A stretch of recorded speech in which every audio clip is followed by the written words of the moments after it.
दिवसीय भारत दौरे पर आई हुई हैं शेख हसीना, जो कि बांग्लादेश की प्रधानमंत्री हैं। तो जो प्रतिनिधिमंडल उनके साथ आया है और भारत का जो प्रतिनिधिमंडल है, उनके बीच ये वार्ता हो रही है। उसकी तस्वीरें आप देख सकते हैं कि विदेश मंत्री एस जयशंकर बैठे हैं, साथ ही साथ अजीत डोभाल को आप देख सकते हैं यहाँ पर, और अपने साथ जो प्रतिनिधिमंडल शेख हसीना लेकर आई हैं वो भी यहाँ पर मौजूद है। भारत में 2 दिवसीय दौरा है शेख हसीना का। उस लिहाज से हम मान सकते हैं कि आज का दिन काफ़ी अहम है। पड़ोसी प्रथम नीति के प्रमुख घटक के तौर पर बांग्लादेश को हम लगातार देख रहे हैं, और कनेक्टिविटी, ऊर्जा, संपर्क और साथ ही साथ कैसे दोनों देशों के जो प्रगाढ़ रिश्ते हैं, ख़ास तौर पर आर्थिक तौर पर उन्हें कितनी मजबूती मिलेगी, इस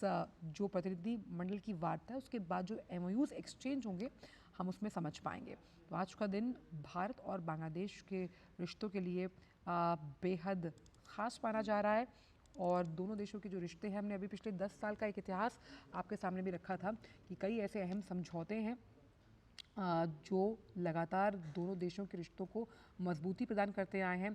भारत और बांग्लादेश के बीच कनेक्टिविटी में सुधार को लेकर कई कदम उठाए गए, और जिसमें प्रमुख जब हम कदमों की बात करते हैं तो कैसे कनेक्टिविटी बढ़ाई जाएगी रेल के ज़रिए, साथ ही साथ जल मार्गों के ज़रिए, उसका जिक्र भी लगातार हम सुबह से आपसे कर ही रहे हैं। और कूटनीतिक लिहाज से भी कैसे जो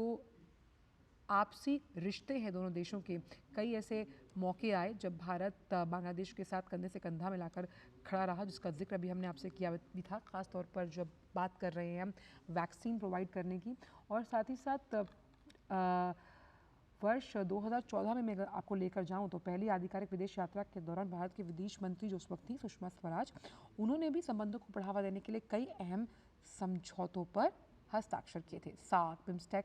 कॉमनवेल्थ, अंतर्राष्ट्रीय सोलर अलायंस जैसे समूहों की जब हम बात करते हैं उसमें बांग्लादेश भी शामिल है।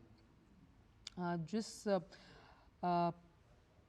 फैसिलिटेटर के तौर पर भारत को मल्टीलैटरल फोरम्स में देखा जाता है, उसमें भारत इन तमाम देशों को साथ लेकर चलने की बात करता है। दोनों प्रधानमंत्रियों ने बांग्लादेश में 70,000 से उन्नत जो कुक स्टोव है उसकी स्थापना की। जलवायु परिवर्तन के लिए भारत ने करीबन